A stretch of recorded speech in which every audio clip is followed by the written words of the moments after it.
Hello, Internet friends, and welcome to Keep the Game Moving, a podcast on being a game master. And I am very excited this week to be joined by a storyteller. That is the name in his system of choice. I guess that makes me a keeper of arcane lore. I don't. We have all these different names for things, but a storyteller. I'm joined by Eugenio Vargas of the Into the Motherlands game, which is going on right now on Twitch. It is a really interesting science fiction, I'm going to say Afrofuturist kind of a game going on. Hey, Eugenio, thank you so much for being here. And so what sort of got you into being a game master, to running games? Oh, goodness. Well, necessity, which I think is the case for a lot of DMs, right? I actually only started playing tabletop role-playing games almost 7 years ago, I guess, just a few months before 5th edition Dungeons & Dragons was released. Started playing some 3.5 D&D with some friends as a player. 5th edition got released. I had a group of friends who I knew wanted to play. We played chicken about who was going to DM for a little while, and then I finally gave in and did it, and haven't looked back since. And then you're just always the person who runs. Yeah, and I don't mind it. I get to play as a player occasionally in some streams and like charity events and one shots and stuff like that, and that is enough for me. I love my GM, DM, storyteller, keeper, whatever have you seat. Yeah, it's funny. I'm the same way. I would rather run than play. I used to joke before I started playing more story games and having a more narrative style. I used to joke that I GM because it's always my turn. That was my... Yes, exactly. Yeah, and there's something about, I don't know, I found that there's just sort of something about, well, on the one hand, there is the control element. Not that I have control over the players. Lord knows, anyone who's ever played a tabletop role-playing game knows you have no control over the players. But just knowing what is going on in the setting, sort of from an overarching view, is really, I don't know, brings me joy. But the other thing is, I also the ability to take what the players are creating and give it that little spin to make it that much more exciting for them, and watching them go off with it. I enjoy that more than being the one to take individual threads, right? I like to give all of the threads to the players. I don't know, that's a weird analogy, but there we are. No, I think that's 100% true, and I think it's you really hit on something there with the whole taking what the players give you and then jamming it into the funnel that is your story and making something awesome come out. And It really it really gives the players the chance to feel their impact in the world. And that's one of the things to sort of segue into. That's one of the things that I think is really impressive about Into the Motherlands, is how kind of collaborative the storytelling is in that regard. It's also interesting because you are using, you're using a branded, not a branded property, but you're using, let's call it existing IP. Sort of, or new IP, both in terms of the system. You're using the Cortex system. The Cortex system, and then a world that is going to be a source book. But those are all still being written. So you're kind of building the plane as you're flying it. Yeah, that's the terror suggested in that analogy is accurate. Yeah, I mean, we had a little bit of lead time. I had some lead time with the developers and the designers and the writers to sort of set a few things in stone. The names of some places, the cultures of at least the characters that the players are playing. And a few sort of broad stroke things like that. I had the outline of an adventure given to me by one of our writers, and then we're just sort of making it up as we go from there. And that is amazing and thrilling and exciting and terrifying and stressful. And I can't imagine, A, and B, like, so as a GM, mechanics don't matter to me. Like, sure. I don't want the rules to get in the way of the story I'm telling. Mm-hmm. But, there's also, for the player's sake, there's kind of a sense of we need some consistency of understanding that. And so how do you kind of impart that while still dealing with a fluid situation like that? Yeah, I mean, it's a great question, and I found some ways, and we'll continue to find more. You know, it's interesting. I actually do when I'm GMing or DMing or whatever a system that I am very familiar with. I actually do really like the rules because I sort of am the type that enjoys taking the rules and seeing how we can stretch them and change them and modify them to play with things for the players. So that has been such a different thing with Cortex and with Motherlands for me because I certainly have had the opportunity to study the system more than most of the players have, but it's still very new to me. You know, we just sort of take it step by step, session by session, and need by need, sort of most importantly. You know, when something comes up that needs to be addressed mechanically in the moment of our gameplay, I have taken the tack of just explaining it right there for the players, for the audience, which is one of the great things about the fact that we are creating this as we go, is that I feel absolutely no remorse, no guilt, no shame, no anything about doing that, about being as much a teacher of the game as I am a storyteller of the narrative, because we're still figuring it out. And it changes often enough that while I can certainly, you know, tell the players, hey, you know, I'm going to show off the beautiful Cortex Prime books that we have now all received. Like, go in there and hear the pages you should read and the mechanics you should be familiar with. But we're constantly seeing what works and what doesn't behind the scenes. And so stuff is changing at a rate that I don't expect the players to be able to keep up. You know, we all have our busy lives and we all have the amount of work that we have signed up for within this game. And of course we all love it and are giving ourselves to it. But I don't want to ask of the players to do more than they should be expected to in this particular situation. And so what that means is, I mean, that's why every week I try and remind the players and the audience, you know, this is a work in progress. We are showing you our development, our play testing, all of that. And why every time we have to build a dice pool, every time we have to make a roll, I just, explain what's there, walk the players through it. Eventually they're going to get better at it. And I will feel that the audience will be more familiar with it. So as time goes on, we'll do less of it. But I just really don't have any shame or hesitation in truly explaining, every mechanic as it goes. It's really interesting with the dice pool system. It sort of reminds me of I was one of the fools that ran Warhammer Fantasy Roleplay 3rd Edition with all the various colored dice. And every time somebody had to make a roll, we had to say, like, all right, you need 2 purples, a white, 3 blacks. And, one of the things that I think that Cortex does that Warhammer also did is, the dice become almost a narrative tool because, I'll use Cortex terms, which I'm less familiar with than instead of the Warhammer terms, but you're getting this D4 because you're a bureaucrat or something. You're getting this die, and so if that die is the reason you won, you can be like, how did you being a bureaucrat make the difference in this role? And I think that's a cool aspect that other dice pool systems haven't really taken advantage of.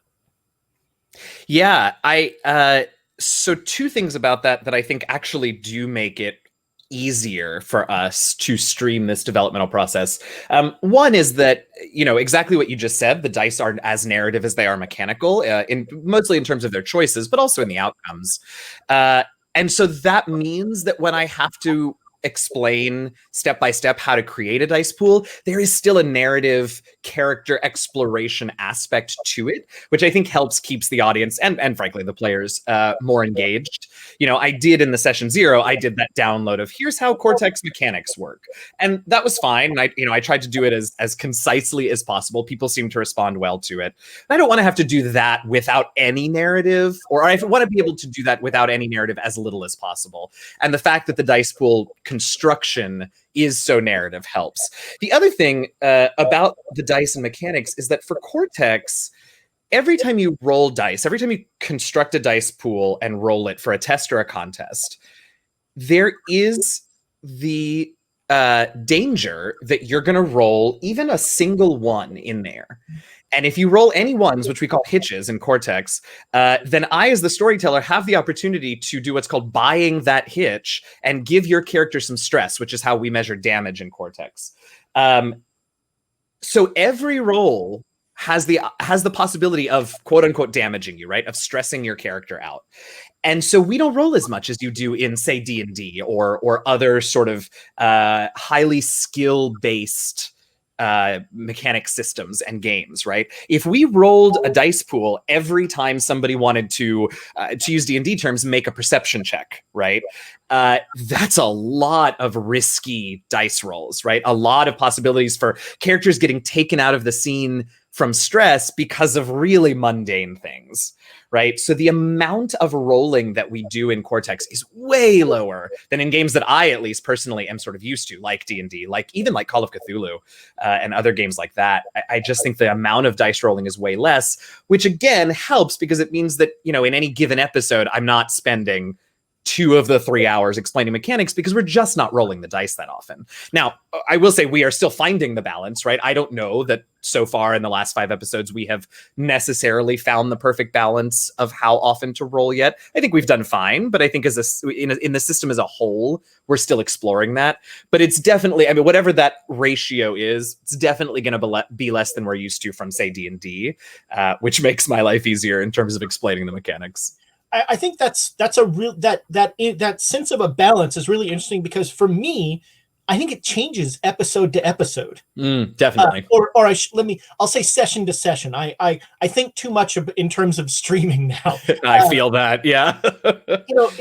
Some sessions you're like, all right, this is, we're going to be rolling some dice this session. And then some sessions there's just no, it's all narrative and it's all the role play between the characters. And it's, and that's, that's kind of that organic feel that, for you right now must be hard because, you're trying to focus on learning new players. You're trying to focus on learning new system. You're trying to focus on being the one person who knows what the capital city of X is, right? Sort of thing. Right. So you are, you're forced. You have so many hats that you have to wear, and I will say that in my viewing, you have worn them ably. But what has been like the most challenging part of that?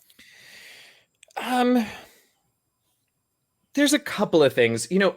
For one, just allowing myself the freedom. I can say to the audience and I can appear as confident as I want when I say this is a work in progress. I'm going to get, we're all going to get things wrong. Things are going to change. But saying it and internalizing it are two very different things. And so I always, when there is that moment of, oh, I don't know how to do this, or I don't actually know the answer to the question that this character is asking, or, I don't know what the technological level of X culture in Y region is. Allowing myself ask. That's the one question they're going to ask. Oh, of course it is. So allowing myself that freedom to either make it up and or be wrong and or put off answering, whatever it is, sort of allowing myself the freedom to make those mistakes is definitely a challenge. I will say the designers and the developers are amazing. I almost always have a private DM chat going with Gabe James, so that he has provided several of the GMC names for me because I'm terrible at naming. So for example, Sila 919's mentor, when we did her flashback 2 weeks ago, or whenever by the time this episode gets released, I studiously, if you go back and listen or watch, you can see that I studiously avoid mentioning the mentor's name for the first 2/3 of the flashback because I'm waiting for Gabe to respond to my DM asking for a good Manzagene name for that person. So they've been amazing in helping me with that. It's so funny. That's something that I only notice now that I run games on stream is how when you're running with your friends, inconsistencies kind of don't matter. What was the name of the cop in episode in episode 4? Nobody remembers. I'll just make up a new name. On stream, right. Somebody remembers and is like, why don't you remember that it was McGillicuddy? It's really it's a fascinating, running role-playing games on a stream is a fascinating world because you still have that feeling of there's 5 of us at this table and we're telling a story, but there's also, for us, 30 people, for you more than that, sitting there who are living and breathing this stuff. Yeah. And it's, it's a really different world. What do you think? So what's your favorite thing about running games in the streaming milieu? Gosh, there are all kinds of things. My GMing, storytelling, DMing style is, and we've already sort of touched on this, but it's very much, I know as much as I can about the setting and the non-player characters, NPCs, GMCs, whatever they're called, right? I know as much about all of that as I possibly can when I go into a session, and then from there, I feel like I can sort of improv out what happens based on what the players give me, right? And how many times have I been in the middle of a session and the players toss something out there, a theory or a desire, or they try and do something, and in that moment inspiration strikes, right? And so I just go with that. One of the things I love about streaming is that I can do that with the 4 players at the table and everyone in chat, and it doesn't happen so often, particularly, and I do think sort of the larger your audience, the harder that is to do for lots and lots of reasons. But I love there being all these other voices noticing other things. I, as the storyteller, in theory, right, am the omnipotent, omniscient view, right? You know all the character, you know what the characters are doing, you know what the NPCs are doing, you know the secrets, right?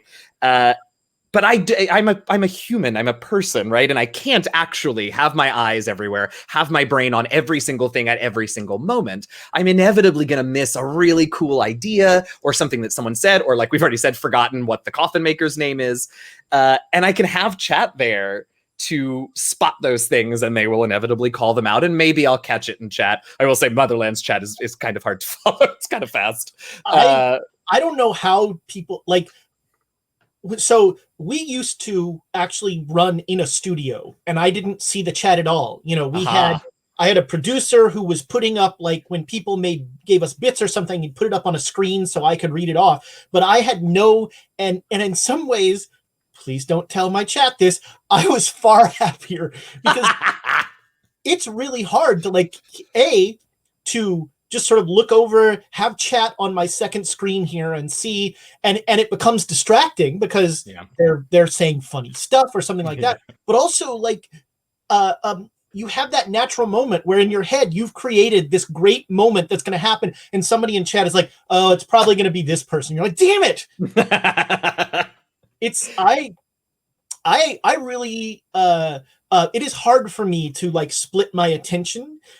Partly because when I'm GMing, I really want to focus on the players. And frankly, that's been a challenge for me running games over camera. Because I just don't have the read of people like I do at a table. Yeah. You know, when you're playing at a table, you can see body language. I have a better sense of, oh, that person hasn't, you know, they're feeling, I can tell they're feeling like they haven't been involved enough. You know, on camera, I really struggle with that. Do you mainly, or let me see, how do I want to phrase this question? What do you find are the challenges and the advantages? Well, the advantage, of course, is that you can play with awesome people who don't live, you know, in the same town as you. So that's a huge advantage. We'll just stipulate that's a huge advantage of playing over camera. But, like, what do you see as sort of the pluses and minuses of playing remotely? Yeah, I mean, I've been playing remotely regularly for 3.5 years because my podcast, my D&D podcast, has been, except for like maybe the first 4 or 5 episodes, has been remote play. 2 of our players, very soon after we started recording the podcast, moved to the other side of the country, and we knew we didn't want to call it. We were so young in our journey on both that campaign and that podcast. So I've been doing it for a long time. Advantages, you know, having a bazillion resources at your disposal on your computer at all times, so that, you know, and you can have the books and you can have your tablet, you can even have your computer if you're there at the table, but it is somehow easier for me to keep things flowing online. If I'm at the table and I need to stop and look something up, that is going to cause a bit of a distraction for the players. That is going to totally take me away from sort of my imagined zone with them, right? I'm going to go away entirely while I look that up. Online, I can be less distracting to the players, so I can look stuff up while they're having an RP moment. I can still, and this is probably totally a psychological thing on my part, but I can still sort of be half present with the players while I am reading, the Cortex PDF to figure out how this next dice roll is going to go. So that's a huge advantage for me, is that I can sort of multitask in a way that is much less distracting for players, and in this case, audience as well.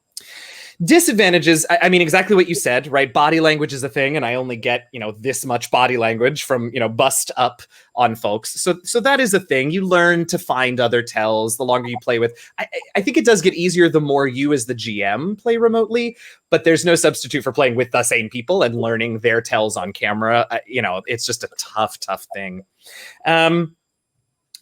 I will say with a stream as large as Motherlands can sometimes be, I definitely, all the good things I said about being able to watch chat, everything that you said is also true. And I definitely very meticulously choose when I have the chat pop up open and when it is pushed to another screen or hidden behind windows or whatever. So that's definitely a thing. And then and again, this is also a positive and negative, is that sort of hard line time clock that's on every session for you. We have all played in those sessions where we don't notice it and an hour more than we could have imagined has passed, right? I don't get to do that on stream or in podcast form, honestly. But on the other hand, having those time constraints has taught me to really manage the flow and progression and pacing of an individual session. When you're playing a home campaign that is like a cash thing that your friends do every week, and it might go 6 months, it might go 6 weeks, it might go 6 years, right? You can have sessions where nothing really happens, and that's fine. You got to, order dinner with your friends and have your drinks and this and that. No one really cares, right? You got to roll a few dice and it is what it is. When you're playing for an audience, I think you can earn those sessions, but you really, really have to earn them, and they really, really have to be few and far between. We're 160 some odd episodes into our podcast, and so we have earned the occasional 45-minute episode of pure nonsense and no plot, right? That's okay at this point. Our listeners who have been with us for 3.5 years understand that, and they like the characters, and that's fine. Something like Motherlands, it's really hard to justify a do-nothing session, right? Yeah. And if we do it, I mean, arguably, this past Sunday's session, which was no spoilers. Oh, okay. Well, I will only say I'm joking. I don't. Well, surely there might be people. Watched it yet. I will just say that we do small spoiler. We do a Kemba and Eili's flashback episode. So that was definitely something happening. We were learning something. Arguably, the rest of the episode was kind of a do nothing episode. Not a ton happened. Time passed, but there wasn't a ton of conflict in that particular session outside of interpersonal stuff. But we made it work, right? We are learning about these new characters. We're learning how this system works. We're learning about the setting. And so we, in some small way, earned it. I don't think I have another one of those in me, maybe for the rest of this season, right? So I really have to rely on what I have learned over the years of pacing 3-hour sessions. And that's definitely a challenge of streaming and doing online stuff. I think it's a great point. My running streaming, our channel is a little smaller and more fly by the seat of our pants, but we don't mind, they're like, go over, it's fine. I'm like, no, I'm ending, yeah, I want to keep a schedule. But so the advantage and disadvantage for me is like, I now think, and I think this makes me a better GM. I totally think in terms of halfway through, got to build to a climax for the break, have something ready. So we go into the break with like, boom, something going on. And I will admit, and I think anyone who's watched knows that I do this, I'm a little too reliant now on the cliffhanger ending, where I am like pointing towards it, and I'm like, when I see 10 minutes left, I'm like, all right, what horrible thing is, it's like an old Republic serial or something where you have to end with yeah, I mean, no, I am. If you're guilty, so am I. It's true on the podcast. It has been largely true for Motherlands. I love a cliffhanger. We call them ladder hangers in the Last Refuge, but yes, I feel that. It's it's one of the weird part, but I think it's a skill, and I'm going to call it a skill because I think GMing is something that you practice, and it's a skill, and there are subsets of that make you a better GM. And I think having an internal time clock, whether you're running at home, whether you're running at a con, if I'm running a 6-hour game at a con, I still have to have that sense of pace, and I still have to have that sense in my head of where should we be now. One of a great GM who I love, who we've done a session with here on Keep the Game Moving, he actually will write his modules, to the extent he writes them, for cons, and he'll say by 7 p.m. this has to happen. And so he literally has time cues, and when I saw that, I was like, that's a genius idea, because it allows that the players are going to kind of go all over, and so at 7 o'clock you're just like, bam, thing happens, and now react to it. So it's sort of a buffer against the I want to use a non-pejorative term here because I almost said navel gaze, but let's all just talk in character for 2 hours, which is awesome. Yeah. But, when you only have a 3-hour chunk, you have to like figure out how to kind of punch things up. Right. So why you Motherlands very consciously, Cortex, the whole point of Cortex is that it can be any kind of game you want. You could play superheroes, you could play Muppet Babies, you could play, maybe you can make Toon work in that, I don't know, but you can sort of play any theme that you want with the mechanics, and so with Motherlands, you very consciously chose to go with kind of a sci-fi setting, and I think an atypical sci-fi setting, because we are kind of conditioned now to think of sci-fi as dystopian. Sci-fi is always like Alien or Shadowrun or, Warhammer 40K, it's gothic and it's all dark and it's all crazy. And there are certainly aspects of Motherlands that are super dark. And there are, we'll get there. But the world in general is, to me, a very kind of, hopeful's the wrong word, but a very different kind of sci-fi. Yeah, with all kinds of reasons behind that. I mean, you've already sort of hinted at one, which is like, there's lots of that out there, and I don't know that we need more. We can also sort of look out the window. So, that was definitely a consideration in setting up the tone of this. Another is honestly very much tied into who is creating the system and why we are creating it, right? All of the designers, the developers, the players, everyone for this part of the Into the Motherlands project is a Blacker POC creator. And from the very beginning, when Tanya DePass sort of reached out to a bunch of us to say, I want to do this thing, here's my concept pitch for it. From the very beginning, it was about exploring the lives of Black humans who do not have the baggage of colonialism and slavery.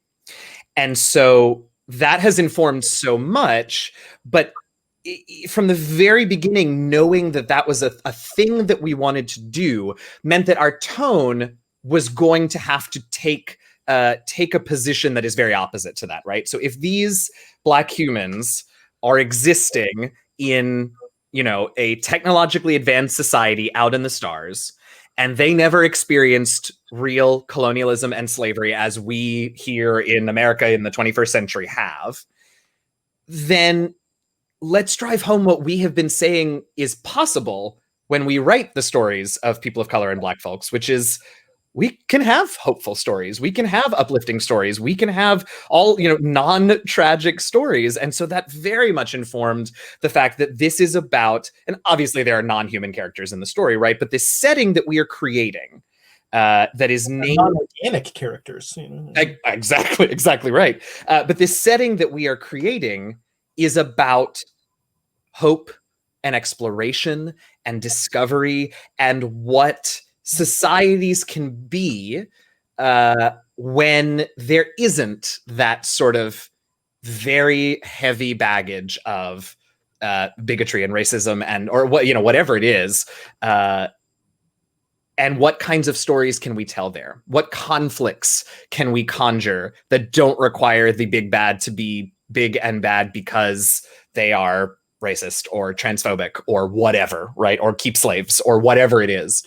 Right. So that very much also influenced this tone that you're talking about, this uniquer sci-fi tone of of hope. B. Dave Walters, who's our lead developer, is constantly, putting in references to, for example, the prime directive of the Star Trek series, right? It's about going out there. It's about learning. It's about exploring.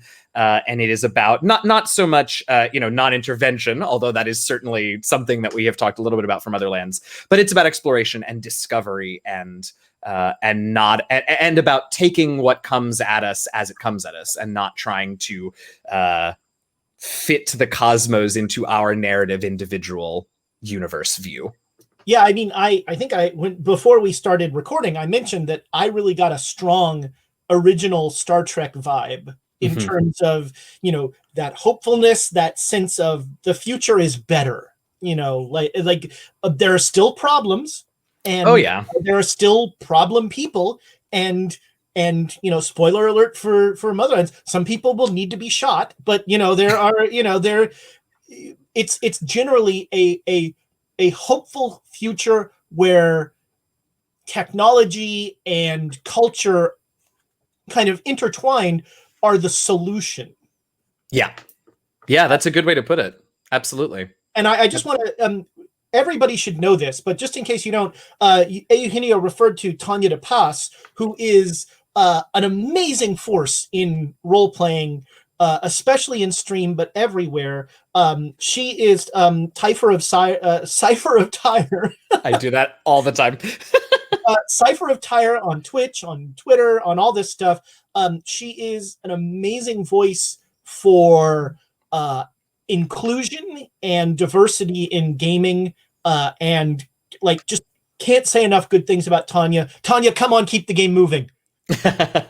Yeah, she's pretty incredible, and she she has such a wealth of experience and also just drive. What she does, the amount of things that she does, the number of initiatives and organizations she works with and for is staggering.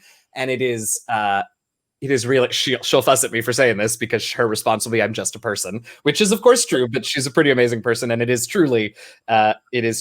truly an honor to both work with her and to call her a friend, because she's really an amazing human who has made all of this possible. I mean, she was the one who came up with the idea. She was the one who went to Twitch and said, hey, why don't you support us doing this thing? She brought us all together, the designers and the developers. So yes, to all of that. I not enough good things can be said about the umpteen jillion ways that Tanya has made gaming, in video gaming, role playing, whatever you want to think, made it better. Yeah, I think that's a big thing. So how, when you're running this story and you have, I think it's interesting because you have, in some ways, there are some constraints on your story because you're using an IP, and also you're sort of, you have an arc that you're going with. How has that kind of shaped your storytelling style and your GMing style? Yeah, I would like to think that even before this was true to some extent, but this has really sort of run me through the gauntlet and trial by fired me to learn to let it go. I know what we need to get through. In theory, we could take all 12 episodes or 11 game sessions plus session 0 to get through this adventure that Bronze Girl, that Jasmine wrote for me. We could take all 12 episodes. It doesn't really require that much, but we could go at that pace if that's what it is, if that's what it does. We could also go faster and sort of start to explore something else. We do have a second adventure that Latia Jaquise is putting together for us, so we have more stuff to do if we have the time.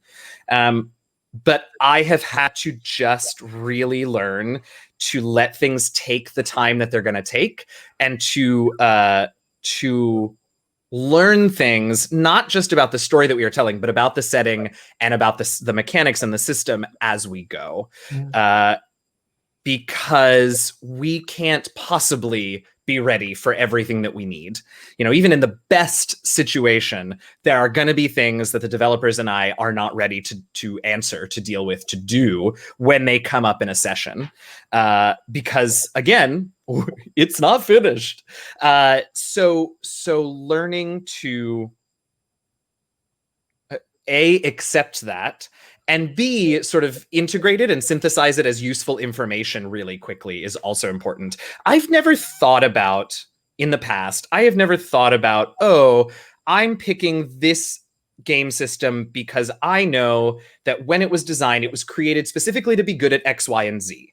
Right? That might factor into my decision for what game I want to play, sort of on a subconscious level. But I think a lot of us just know those things about established games. We know that D&D is fantasy and combat and magic, right? We know that Call of Cthulhu is horror, sort of eldritch horror, and oftentimes is sort of a, early 20th century noirish feel, maybe, right? We know that Kids on Bikes is shenanigans with middle school and high school age kids, right? We're creating what that is for Motherlands. And I have put forward that question, what is Motherlands good at? What is the type of story that Motherlands is good at playing? I've asked that question of Tanya and B-Dave several times, and they've given me great answers. And always the answers are combined with, and we're going to discover what else, and we're going to discover something else entirely, right? It is such a fundamental core thing about a game system to understand what it's good at, what kind of stories it tells well, and why you would pick it. It is such a core thing that I think a lot of us don't consciously consider it much until the answer is not there and not obvious. And I think the other part of that is, how do the mechanics back that up? Because to your point of Cthulhu, I run Call of Cthulhu because BRP just makes sense. If I sit down at a table and I tell you you have a 30% chance to do something, that makes sense. And so for me, and for my style of running, it gets the rules out of the way, and it just says, you can understand, here's something you can easily understand. You have a 40% chance to drive a car well,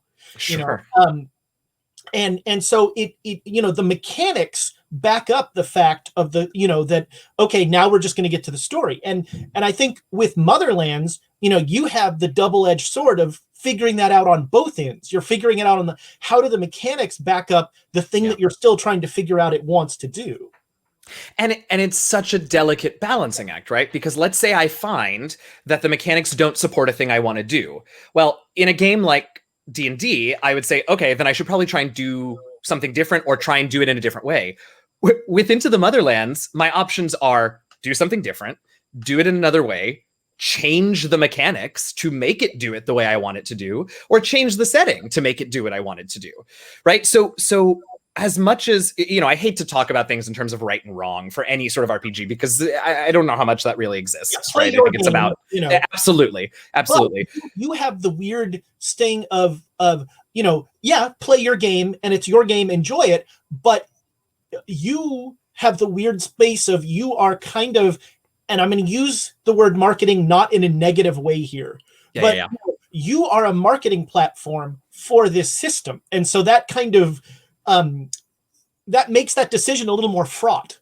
Yeah. Oh, absolutely. I mean, I say over and over again when I talk about this is a work in progress, blah, blah, blah. I also say things are subject to change. And that's all well and good. But the reality is, this is the first time that anyone, including the five of us on screen, to be honest, are seeing what the Motherlands is, what the setting is, what mechanics through Cortex are like. And so even if we go back, and overhaul everything, there is still going to be this first look that people are going to remember. Yeah, it's always, people say first impressions are the most important. Well, this is our first impression for Motherlands. And even if we sort of fundamentally change some things, this is still going to exist. And so, yeah, it is definitely fraught.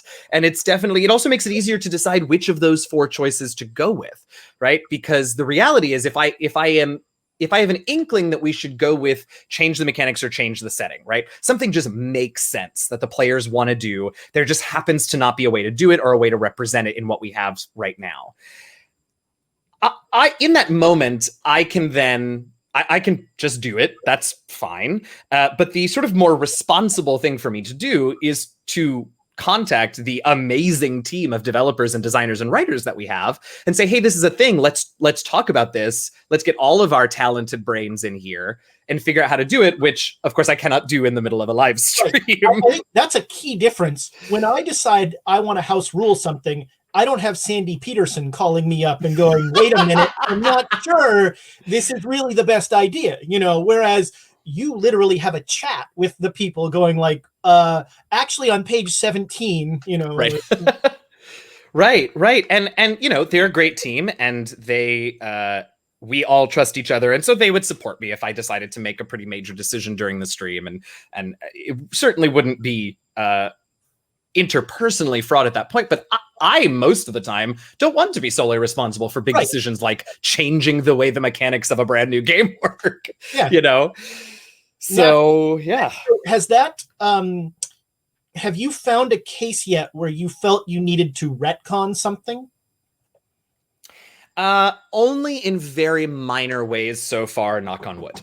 Yeah. There have been a few things, a few mechanical things that I've had to go back with the cast after we've gone offline for the evening and say, hey, this thing happened.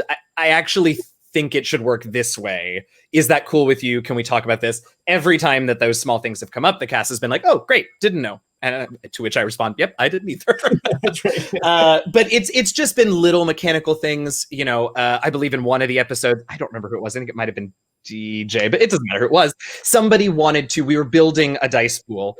And if you've seen any of the episodes, you know that our character creation process is ongoing. And I don't know if that's going to be a thing for Motherlands or if that's just a thing for us, but is the thing that we are doing in the stream is that we can continue sort of character creation mechanics as we go and learn more about the characters.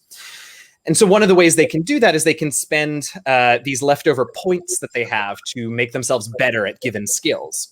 Well, we were creating a dice pool, and one of the players wanted to step up another one of their character features, not a skill, but one of the other traits that we called values. They wanted to use a point to step it up for this dice thing. And I think in the moment, I just let it happen, if I remember correctly, because it was one dice pool, it was one test, it was whatever. But then when we were done, I went back and I said, hey, I should clarify this thing because I think I have explained it wrong in the past. You can only step up skills, you can't step up values. We've done it with how many points it costs to step up skills beyond a certain level. Should it cost more points to step up to the highest value of a skill? Little things like that we've done, but there hasn't been any major rewriting of the quote unquote stream canon yet. Those little things are super important, especially when you're playing. One of the things that surprised me about Cortex and about this stream was kind of how, it's not that it's a narrative and it's, dice are not that, but it's surprisingly crunchy. It definitely has the potential to be. It's surprisingly crunchy.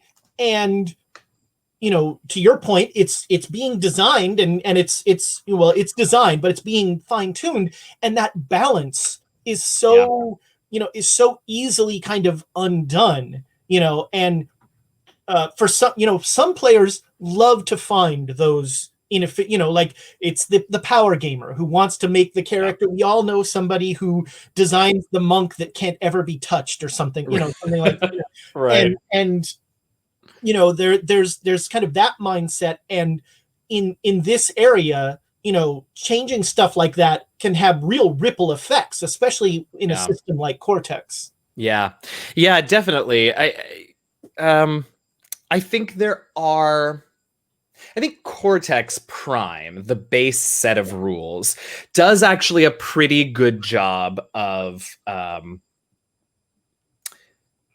combating possible power gamers to the extent that it's sort of quote unquote breaks the game, right? If you want to be a power gamer, and that's the way that your table runs, fantastic, do the thing, right? Yeah, Cortex Prime base set does a pretty good job of sort of bounding the possibilities of that, because the core mechanic, the dice pool of Cortex, only allows you to ever keep 2 dice at a time for your result, right? So sort of no matter how much you finagle your character sheet to have all of these amazing things on it, in the end, with a few notable and very specific exceptions, in the end, only 2 dice are really going to matter, unless you roll a bunch of ones, and then, well, they're all going to matter. But so there is that buffer to sort of, again, quote unquote, breaking the game that gives me a lot of peace when I make decisions like that on the go, is that I know that like I am not creating an ability for anyone to use more or fewer dice in their result. And so in the end, like, the most that can happen is they roll 2d12s and get 12s and end up with a 24, and that's outrageously successful. And then we sort of move on. Right. And then they do a great thing, and then we go on. Yeah. Right. One of the things I've found running games remotely is I care so much less about dice than I used to. Like when you're running in person, I want to see that roll, you know. But now I'm like, sure, that's great. Congratulations. You know, I don't need to see a dice roller. I don't need to, you know, just tell me what you rolled. Yeah, that is such an interesting thing that I personally, to be completely honest, don't know what side I fall on. But I know that people either don't care and just want you to get to the result and then narrate what happens, or they very much care. They love that tension of, are you going to roll a botch like poor DJ did, or are you going to roll, you know, 2 12s on your D12s, whatever it is. So we've chosen to show the dice roller that Fandom and Cortex have created for us. And I do think there's something to be said for the tension that creates. Well, and the dice roller is cool, you know. Oh, for sure. Oh, it's just a very cool feature. Yeah, absolutely. So I think there's something to be said for all of that. And then there are also times where I feel exactly like you described, where like, and it's only happened maybe once or twice so far in our 5 episodes, but there have been a couple of times where I'm like, oh, I just want to get through this dice pool mechanic so that we can talk about what happens, because we have such a great flow going in the tension of this moment that I want to get to the what happens rather than you know. So I I don't know. You know, for me, the result is almost second. And you know, here's an something that I find interesting about running on stream is that you are, speaking of dice, is that, you know, let's be honest, these awesome characters that you've built that people have come to love over, you know, we're now into episode 60.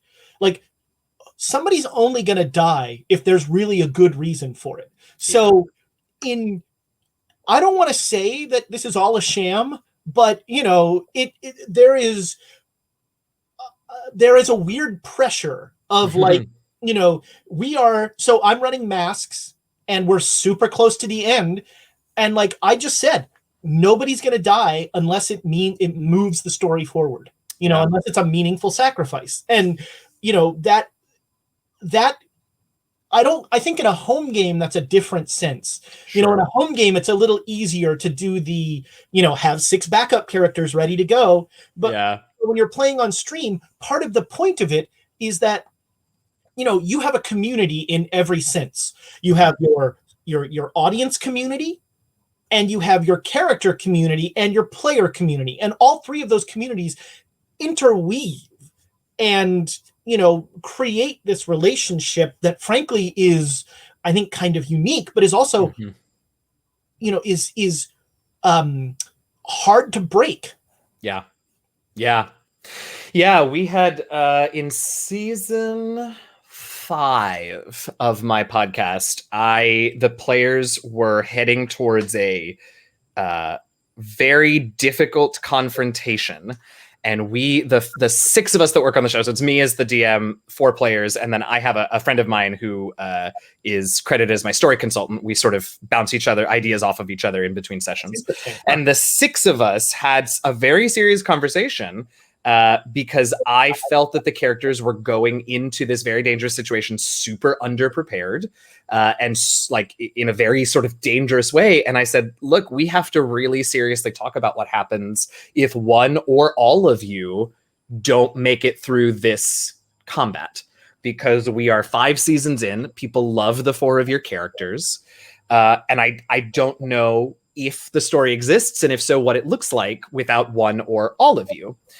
And, you know, so we had a whole conversation about what serves the narrative. You know, does easing up on the enemy's abilities during combat, does that take care of what we need to make sure no one dies but still keeps it exciting? Or is that not cheating, but is that, you know, cheapening the situation? Well, if it's cheapening the situation, what happens if one of you goes? Do we still, you know?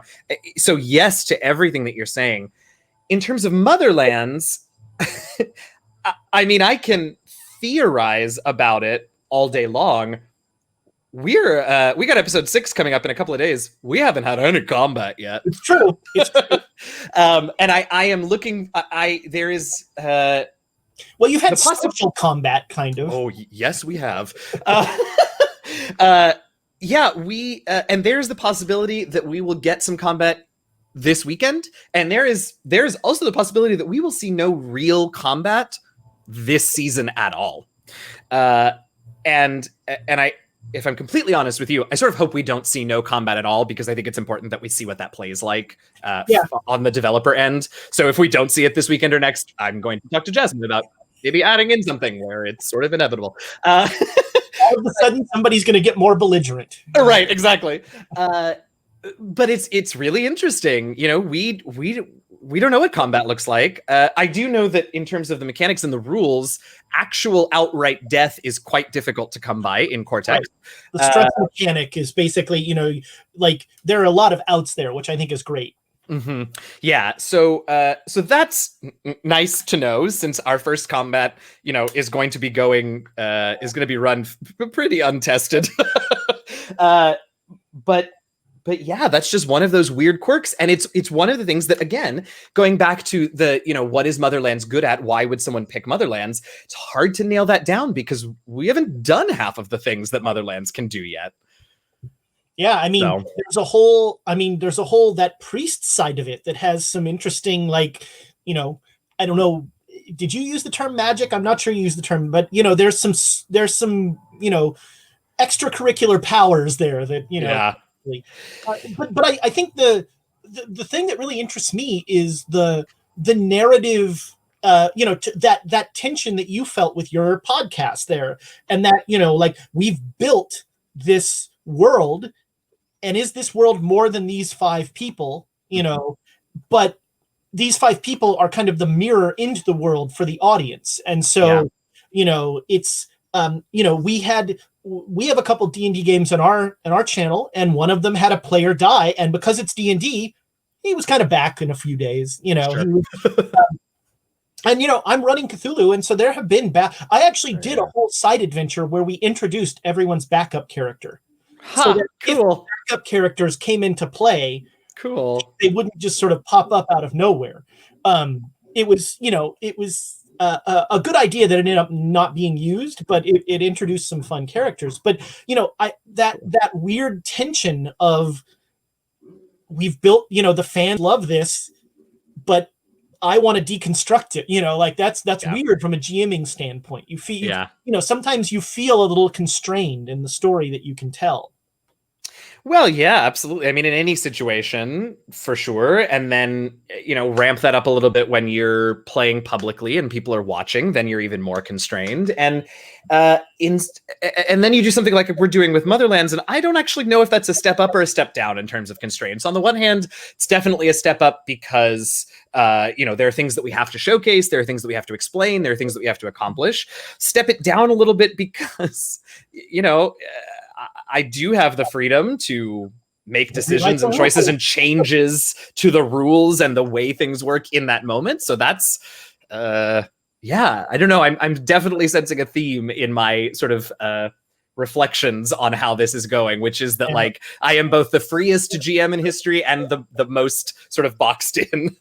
Yeah, well, and I mean, you know, I just have the tiniest sliver of this. Like, you probably have people are building wikis of like the history that you're creating and things like that.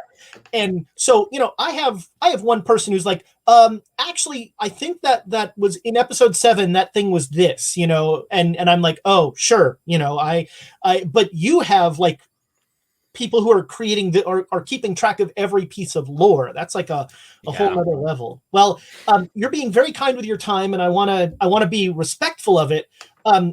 So sort of pulling out all of the system agnostic and all that stuff, like what is the best piece of advice you've gotten about running games?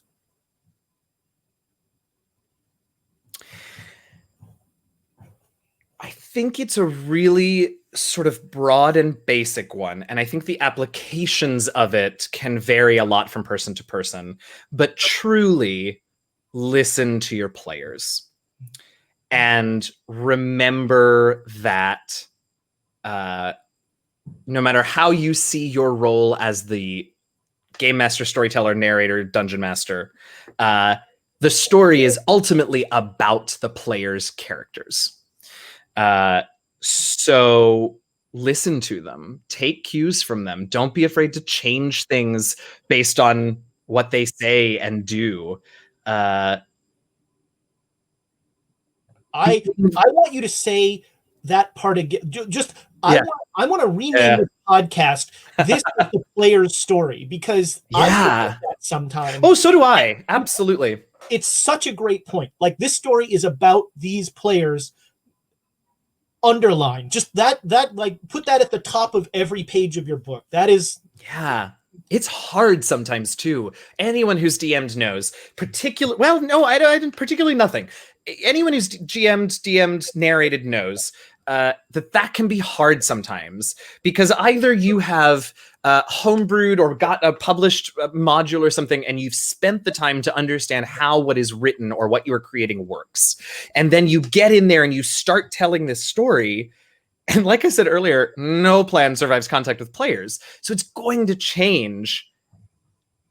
But no matter how much prep you have done, now, within reason, at your table, social contract, all of that, absolutely. But no matter how much prep you do, you have to know going in as the GM for this game and this story that the main character is not the omnipotent narrator. The main characters are those 4-player PCs at the table, right? And so you've got to let them do what they want to do, right? Which is not to say don't throw obstacles, which is not to say don't occasionally deny them to increase the tension, which is not to say don't do all of those things that we do when we're playing a role-playing game.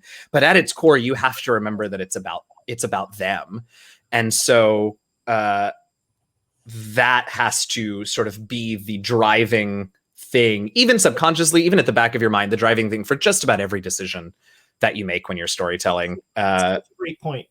And it's, especially with, like, if you're running a module that it's even harder, because wait, on page 7 it says you have to go here, and like, I personally feel bad if any I actually run mainly branded property. I mainly run like masks or something like that, because I don't have the time to write, an epic global spanning campaign.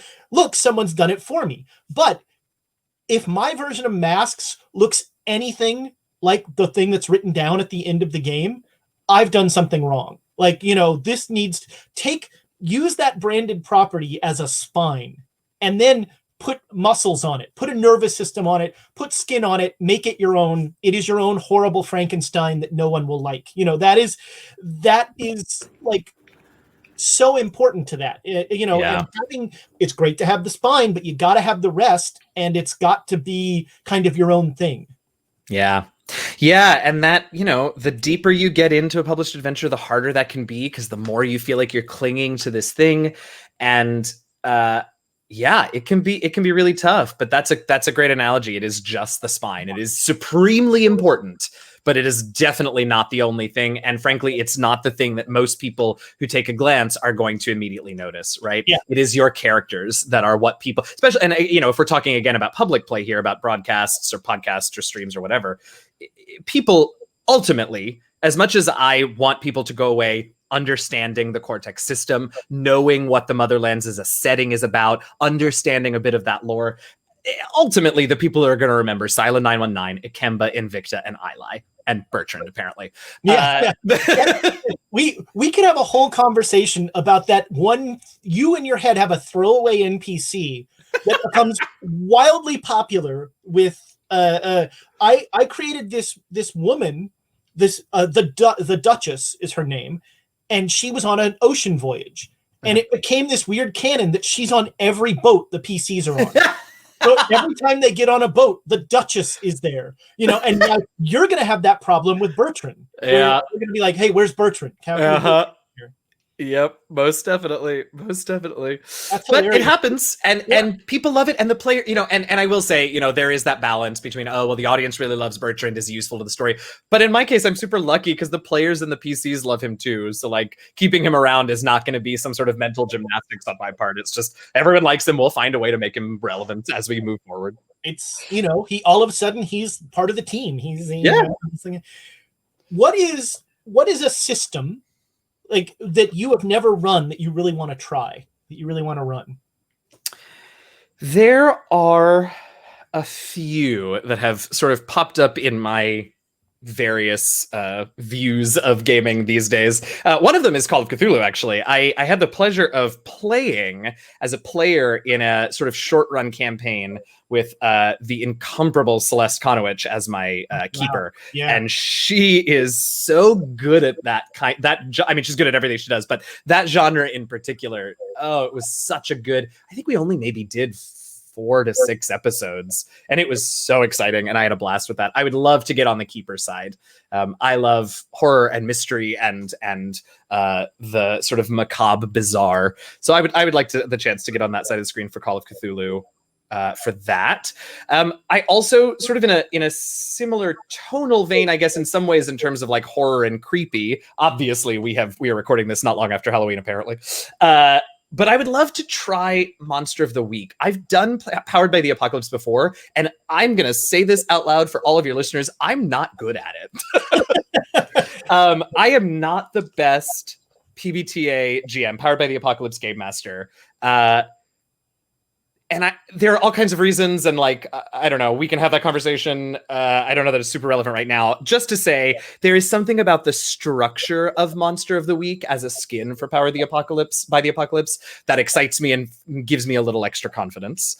And I love shows like Supernatural and Buffy, and I love the idea of creating a show like that in an RPG. Yeah, I think it's, to me, one of the most successful PBTA, one of the most successful reskins of the Apocalypse engine. I really like that one. I'm actually a big fan of oh god, what's it called? I think it's called Suits, but the superhero Powered by the Apocalypse game. Oh, yeah. I'm a big fan of that one as well. I think it's another successful one, but a very different genre. Yeah. Well, that's one of the cool things about PBTA. I just happen to some of the ones that are particularly sort of rules light or rules general, I just sort of don't know how to find my way into those skins. So that's why I'm interested in Monster of the Week. But that goes back to your kind of, you're definitely a mechanics G. I mean, you're a great narrative storyteller, but I think one of your entries into a game is through mechanics. It sounds like very much so. The third and final, I will stop here because I could keep going, but the third and final one that I'm super interested in, because I am going to be a player in a short series of this soon, and so I just this morning started reading the book for this game, and I'm fascinated. Is Good Society, the Jane Austen RPG? Oh, it's so good. I am maybe 55 pages into the book that I just received, and I am fascinated. And unfortunately, this project has not been announced, so I'm really excited about the tone and the theme that we're doing. I can't talk too much about it, but everything about this game that we're going to be playing has me hook, line, and sinker, and I already am coming up with stories and scenarios and campaigns. I don't know, is that what you call it in Good Society? Stories, books, novels to write with this system as I think it's called the facilitator in Good Society. Talk about social combat. Yes, absolutely. So that's my third for right now of what would I like to do. I'm not sure. I would have a tough time running that game tonally because everything I do like reduces itself to comic relief at a certain point, and that would be. I don't think you want to go Margaret Dumont in that sort of thing.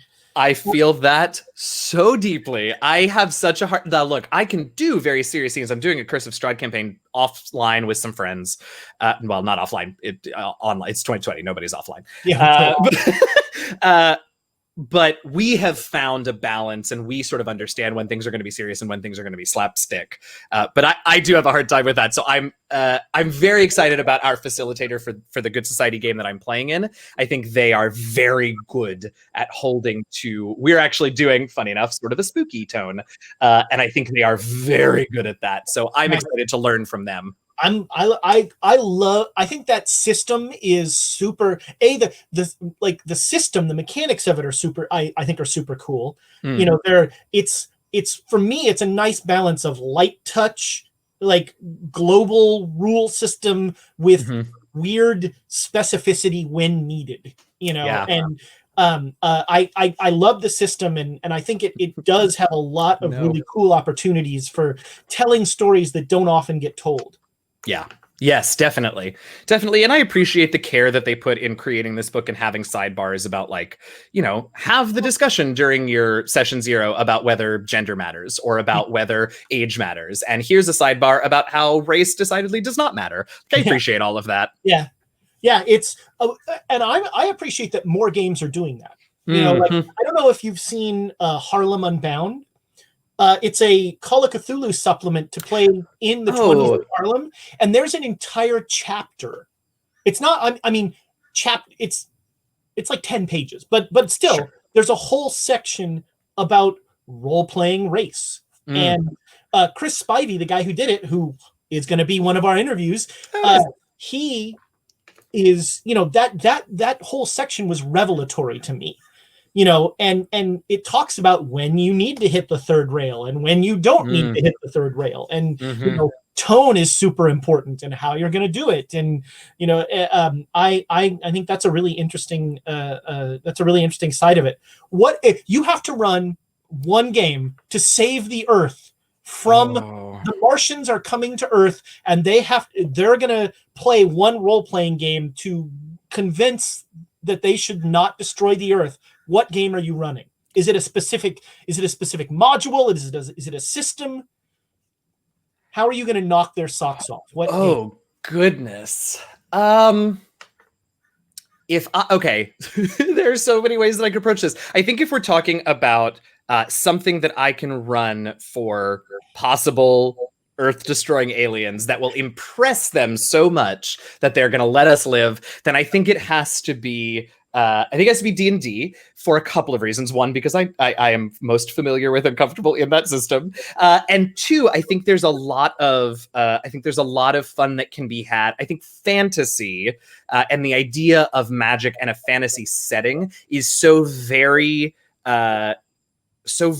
core to the human storytelling experience, which is not to say that every fantasy story in the human experience is that Tolkien-esque fantasy, right? It doesn't have to be elves and dwarves and sorcerers, right? But I think there is something about powers beyond rational understanding, and there is something about beings beyond our ken, and this sort of sweeping epic setting and tone that is very sort of core to the human storytelling experience. So that's one thing. I want to stop this podcast right now, like stop the recording and start a new one where we just talk about this for an hour, because I could not disagree more. I am Mr. Low Fantasy. Okay. I love like magic is terrifying. Maybe it's my Warhammer bias. I don't know, but I love like high fantasy to me is like. I love that. I love that. We're having there will be a part 2 now. I love that. Yeah, and that's absolutely, yes. I mean, yes, I love that. That is absolutely a valid take. I think also I think a lot of my outside of gaming life, which includes being a stage actor and singer, which includes being of Mexican descent, both sort of Spanish influence but also indigenous influence. So growing up knowing the stories of Aztec and Mexican lore, which also has a certain flavor of the magical, although very different from what we would consider a standard D&D setting. And also just growing up with a love of magic in general. You know, when I'm on stage, if I'm doing a show in which there gets to be a magic, I'm all about that, cheesy as it might be, right? I dream of getting to do a film project where I, you know, get to throw my hand out and they CGI in. I love that stuff. So I think that's why I am drawn to to the high fantasy of D&D. And honestly, you know, I have loved the last 18 months. I have gotten to try and play and stream and whatever, so many different systems, and I love them all. But not conscious. D&D is the one that I keep going back to. And that is, it's not necessarily a conscious decision, but there's something about it for me personally that enables me to tell really exciting stories that I feel like I have a good handle on. And it's interesting because you only, you know, you don't have the, like, I have the we played in my basement in high school first edition, you know, like we every Saturday for 12 hours. So D&D definitely has a place in my heart. Yeah. In terms of it being the game of my childhood and all this stuff. But it is not my favorite not my favorite game. But I think that's the interesting thing, is that we, you know, more than I think any other time, there's a system out there for anybody, you know. Oh my goodness, yes. And that's great. If we have now the ability to say, like, you know what, I don't like this game, I'm going to come over here, you know, and I'm going to play this game. And you can do that. And you can find people online that are playing that game. Yes.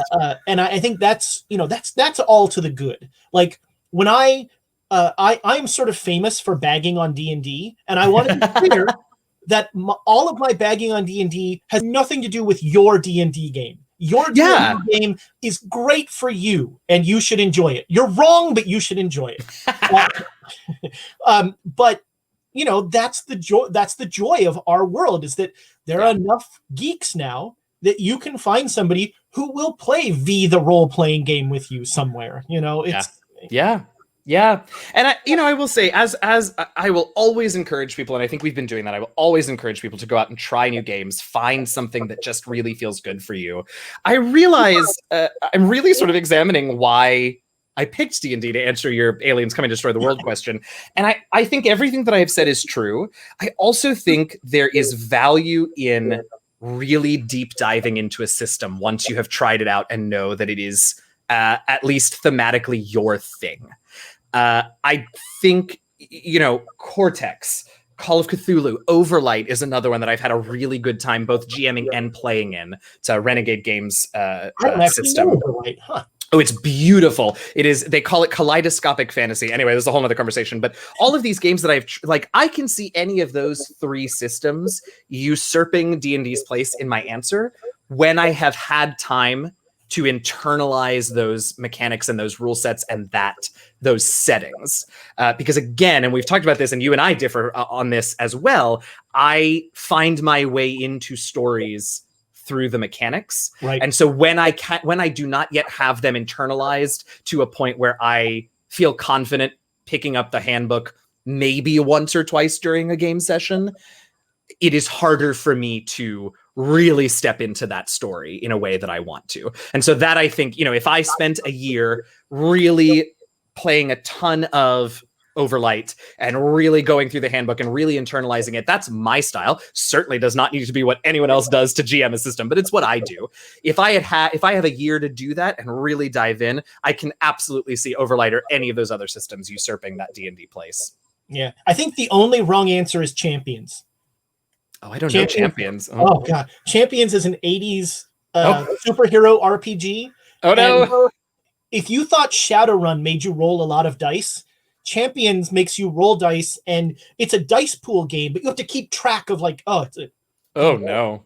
Now look, I like my mechanics, but I don't need them to be so complex that it takes, you know, right, 4 books, 2 supplemental PDFs, and a calculator. And how many errata? Yeah. No, thank you. That I don't need.